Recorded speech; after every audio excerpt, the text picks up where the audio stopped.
As always, excuse the absolute state of me. I've not even had a shower yet. I just dropped the kids at school. I just had a random bit of energy and thought I would make a quick video. Um, so yeah, it's a bit of a chaos time for us at the moment. We've got Jane's EHCP and also Ella's umbrella referral about to go in. So yeah, this is probably, I mean, my entire life is always stressful, but this is one of the most stressful, like, daily emails, daily stress, daily chasing things. So yeah, let's just have a quick think back to, I have no idea when I last did a video. Oh, it was when mediation got cancelled and the decision got overturned, wasn't it? So not a lot has happened since then. I've obviously had like all the dates come through of when it should all be completed, a list of, well, I had to chase them for a list of professionals which will be doing reports. So yeah, we've got more than the basic.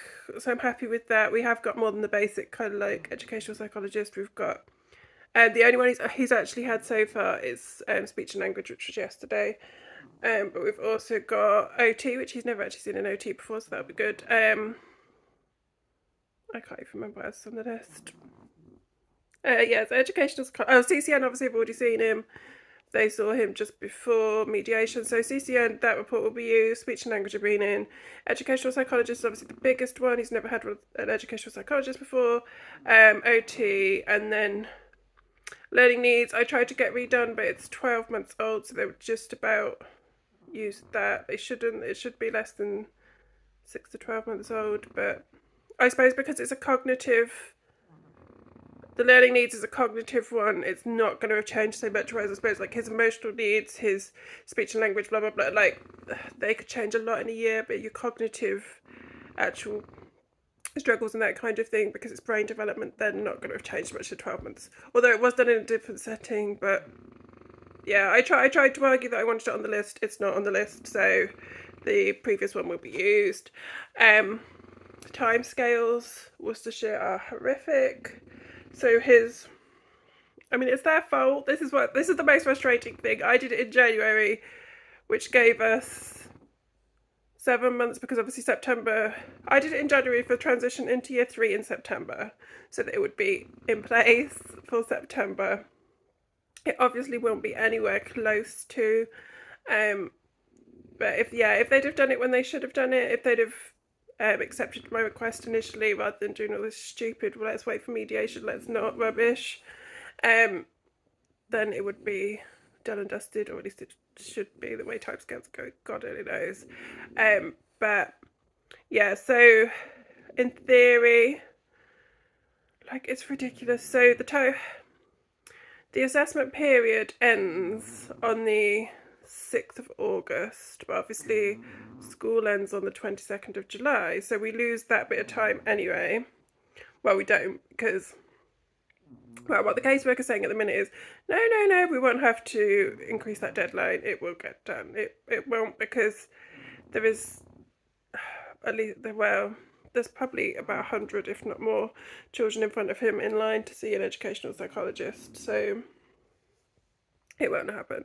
It will get extended in September, and I'm not particularly, there's pros and cons to it, but at the minute they would see him at his best, if there is such a thing. Like, he's settled, he's comfortable. He obviously has like significant struggles, but he's at his most comfortable, most settled.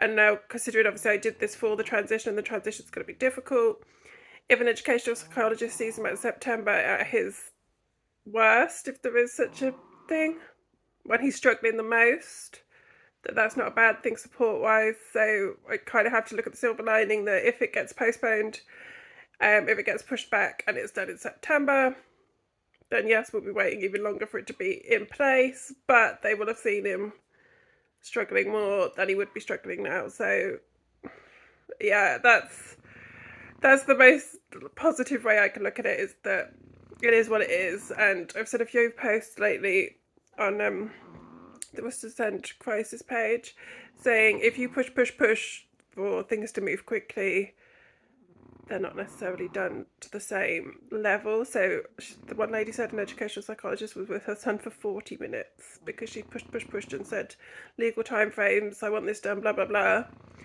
They completely just half-heartedly did everything, pushed it all through, and then she's got to appeal it all anyway because it's not to the right standards, so it's pointless. So yeah, we'll just kind of sit it out.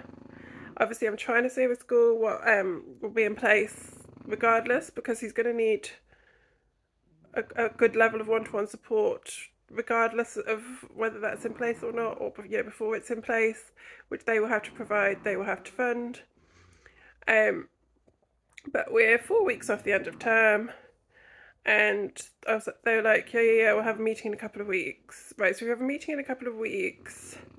A week then to kind of make a plan, put the plan together. You've then got a week for a transition. So at the minute, Ella will talk about it. Ella will kind of talk about, like, she thinks that this next teacher's going to be nicer, or, more gentle, not so shouty and whatever, because she's younger and pretty and she's blonde. Ella was like, she looks a bit like you, mummy, so she'll be nice. Yeah, Jaden, we're just not really talking about it at the minute because I don't think he'll cope very well with the idea, because it's such a big, huge change. I mean, any change of key stage is obviously going to be massive, but going from a 1-2 class to a 3-4 class, I think is huge. So yeah, I'm trying to do whatever I can transition wise. The school are kind of a little bit slow on the uptake with it. So moving on to Ella. So obviously with Els, when she was younger, looking back, I can see things, but obviously she was so different. Jaden's struggles were so much more obvious because he was delayed in ways, he was non-verbal, he'd scream and shout a lot when he was younger because he just didn't understand what was going on and struggled with transitions and everything else. So I suppose that completely overshadowed any way that Ella did struggle, and I can, like, looking back, the first time I can remember her really struggling, which is why I'm so concerned about these transitions, is she's always struggled more with transitions within a setting, if that makes sense. So obviously the first nursery they went to got shut down by Ofsted. I've talked about that in a video like a long time ago, but yeah, so the first nursery they went to got shut down by Ofsted. She was fine in that setting. Jaden obviously wasn't, but she was fine. And then they moved to a lovely very outdoory based countryside nursery, but they were in toddler room at that point because they were 2.5. When they turned 3, or just after they turned 3, she was moved into the preschool room, which was a huge jump in terms of like expectations and that kind of thing. They had to literally like queue up and get their own lunch with a tray, and like there were just so many expectations. So looking back, I can see how much she struggled with the transition, but at the time, because Jaden was left back in toddler room and she was moved up to preschool room, we kind of just put it down to it being the separation thing, that they'd never been apart before. And that was the first time where I couldn't get her through the door without screaming, kicking. And no, she wasn't in that room for very long. She was there maybe 3 months that they were separated. He was in toddler room, she was in this preschool room. And then we'd moved house.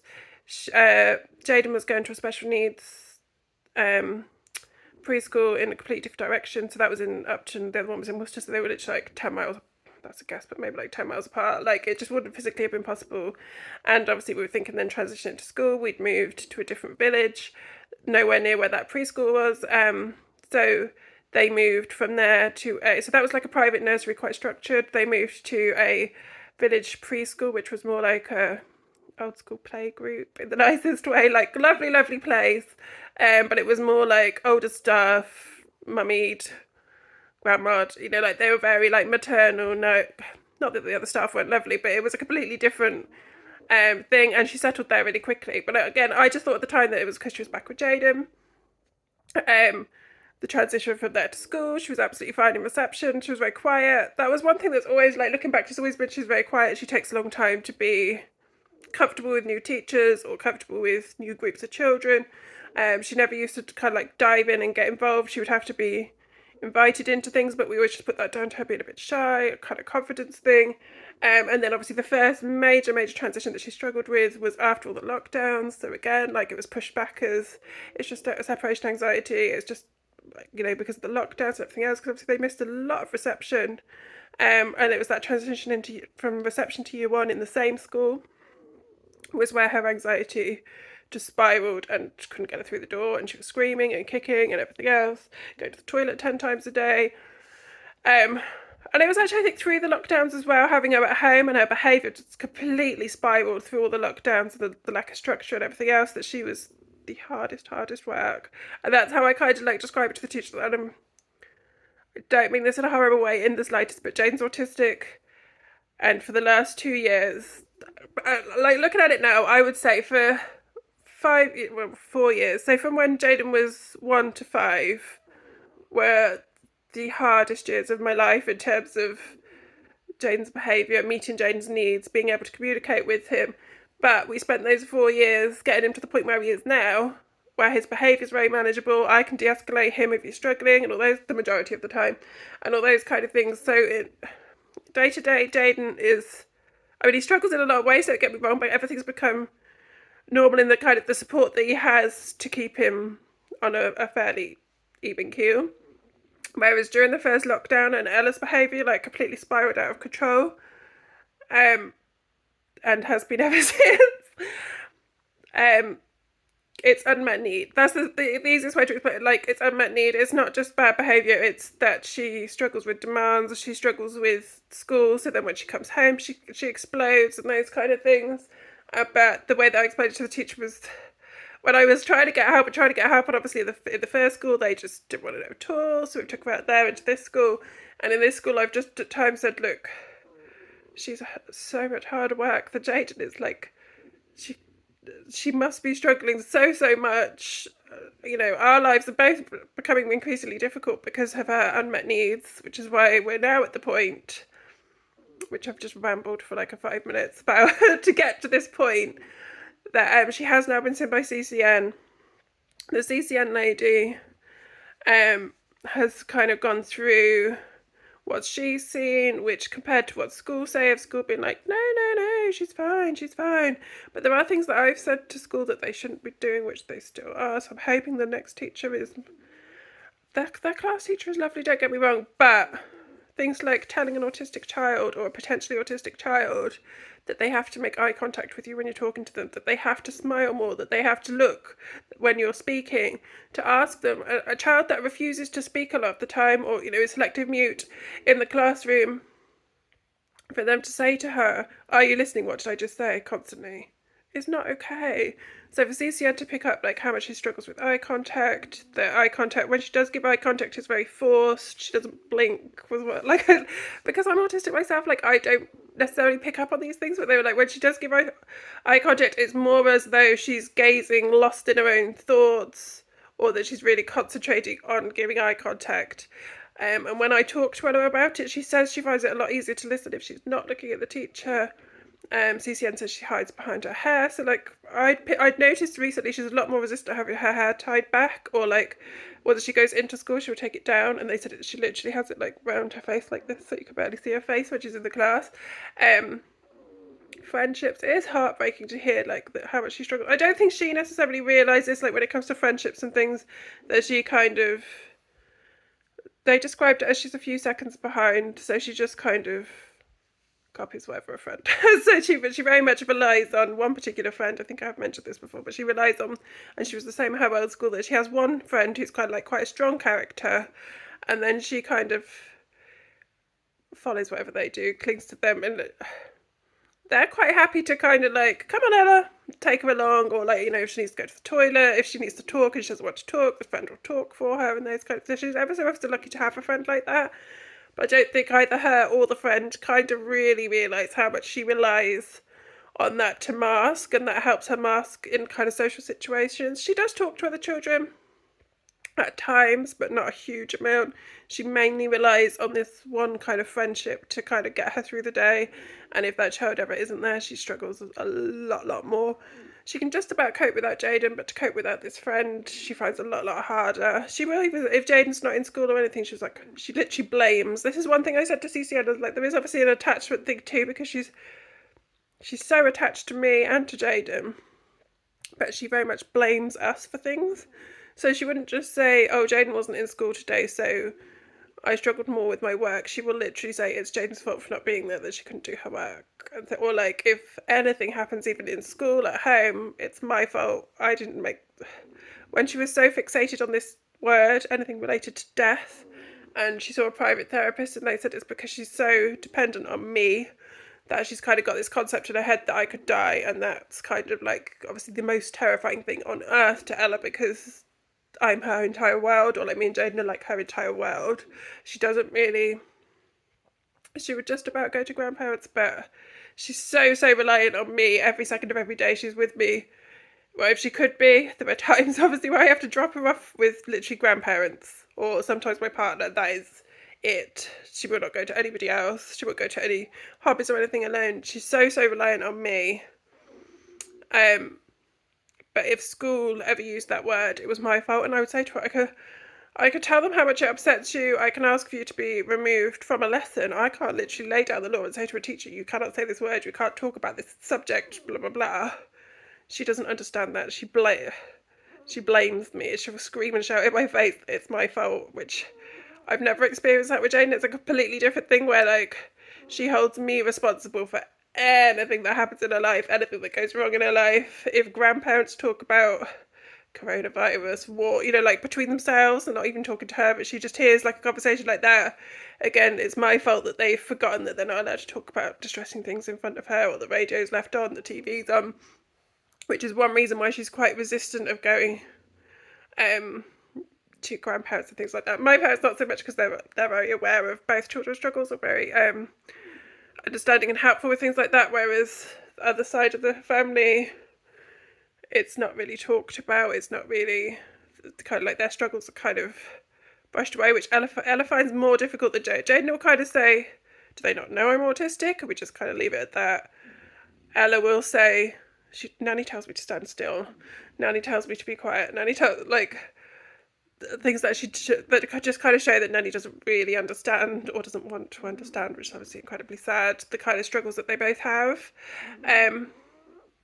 But yeah, as ever, we move forward. We're working towards support for Ella. The main things at the moment, she doesn't need obviously like a significant level of support in school. It's more just reasonable adjustments, and those kind of things to make things more comfortable for her. She was having poppets, but the CCN lady said she doesn't have a poppet to poppet, like the fidget toy things. It's not that she necessarily needs a fidget, it's comfort, she said, because she was just looking at it, touching it, almost like stroking it. So I've had a word with the class teacher, was a bit resistant to it, but the Senko said she can have like a little cuddly toy or something instead, just because it's more of a comfort thing and helps her feel like she's more able to speak and that kind of thing. So yeah, it will mainly be the kind of like, it's very basic, that she shouldn't have to look at the teacher. She shouldn't have to talk in front of the class. She doesn't have to talk in front of the class, but things like, are you listening? What did I just say? Like, to me, that's not acceptable. Hopefully in September, all of that will kind of stop with a new teacher. And yeah, so once we get the CCM report, we'll be doing an umbrella referral. A couple of people have said to me that's for autism diagnosis, for that's not aware, because I know it varies massively across the country. Kind of some places it's done under CAMS or done under Child Development Centre, but they're 7 for context, so obviously it's a bit different to obviously what I went through with my son was a whole different ball game, because he was non-verbal till 3 and that kind of thing, so it got pushed back in terms of that, but it was always, the word autism was always there with Jaden from before he even turned 2. It was just the kind of like the developmental delays that the NHS were quite resistant to go down the autism path until he could speak, until he could socialise, until it was kind of like very evident that it was autism and not just delays, and that, or cognitive, like a learning disability or something like that, or that we just have like some learning difficulties. Yeah, so back to my point, which was, a few people have said to me, would you not go down the route of private diagnosis with Ella like we did with Jaden? There's a few reasons that I wouldn't at the moment. So with Jaden, one of the main reasons that we did was the level of support that he needed in school, because the level of support that Jaden needs is massive, and that's not all down to his autism. A lot of it is down to learning difficulties, learning disabilities, whatever you want to call it, which obviously where the learning needs assessment, that kind of thing, came in.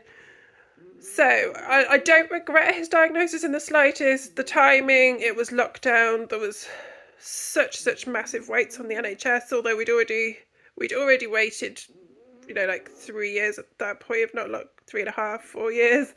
The referrals were going through because lockdowns, his paediatrician being off, this, that and the other, it was delayed, and at that time it was the right thing to do. It was what Jane needed. Has it opened the doors that I thought it would? Probably not, because that was nearly 2 years ago now, and we're still fighting. So from that point of view, I wouldn't ever say I regret it the slightest. It was what we needed to do at the time, and the level of support that he needed, then to an extent it's helped. He wouldn't have had his learning needs assessment and things like that had we not got the private diagnosis she put in that report that was needed. It was huge. Like, the learning needs one was a huge report, and that was definitely what he needed. EHCP obviously is still, that didn't really, it was still pushed back even when we got to the new school.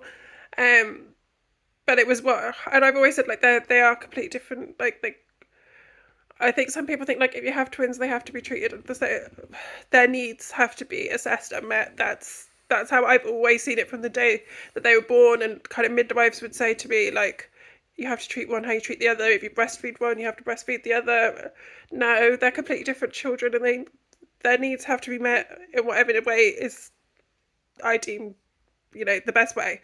So with Ella at the moment, if we get enough reasonable adjustments in school and that kind of thing, the actual piece of paper to say that she's autistic isn't what is going to get those in place. Does that make sense? So I don't think she's going to need an EHCP at this point. She may well in the future. I don't think, going towards high school, I couldn't imagine her going into I can't imagine either of them going into high school now, so we'll just push that out of our minds completely. But yeah, so what I've been told with Umbrella at this age, because obviously it is completely different thing, all we need at the moment is enough evidence to get it, the actual, what's the word I'm looking for, referral, to get the referral accepted.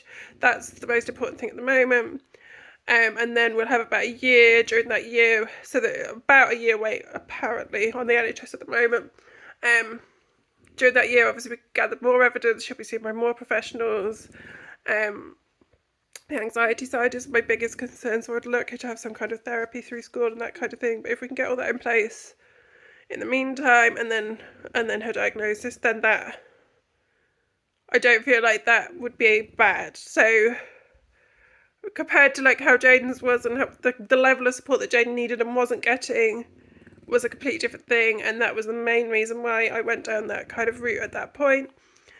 With Ella at the moment, school are quite cooperative, quite helpful, although they would swear blind they didn't say a thing 6 months ago, which is crazy. They've been in that school for a year now, and they kept saying we don't see anything, and then obviously I went in with, I made like a diary of her meltdowns at home and how different she is at home than in school and that kind of thing. Sat down and read all that to them, and yeah, they were quite shocked at kind of how she is at home.